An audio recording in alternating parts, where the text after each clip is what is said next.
we have this of 3 to the power of x plus 4 plus 3 to the power of x plus 6 equals 10.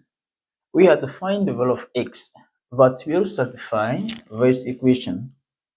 First, we are going to express this in terms of this as well.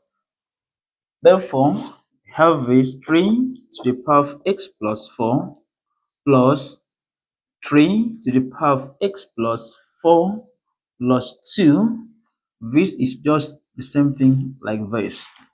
When this equals 10, then we are going to have here 3 to the power of x plus 4 plus 3 to the power of x plus 4 multiplied by 3 to the power of 2 equals 10. Now, we are going to factor out 3 to the power of x plus 4. And we have this 3 to the power of x plus 4 into 3 to the power of x plus 4 divided by 3 to the power of x plus 4. That will give us 1. Then plus 3 to the power of x plus 4 times 3 to the power of 2 divided by 3 to the power of x plus 4.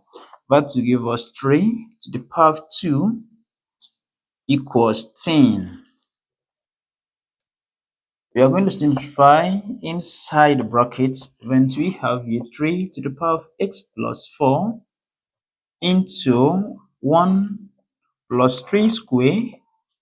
1 plus 3 square, that gives us 9 equals 10.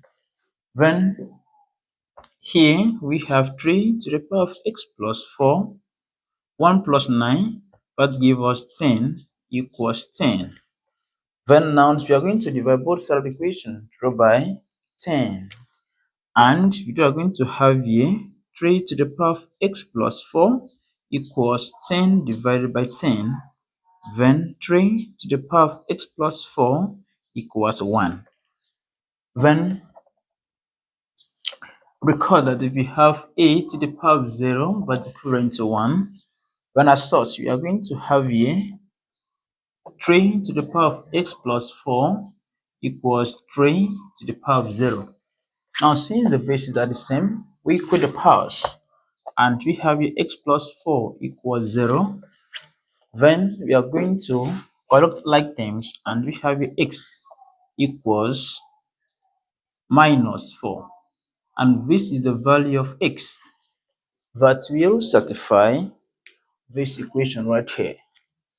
Don't forget to subscribe to my YouTube channel for more math solutions. See you in the next video.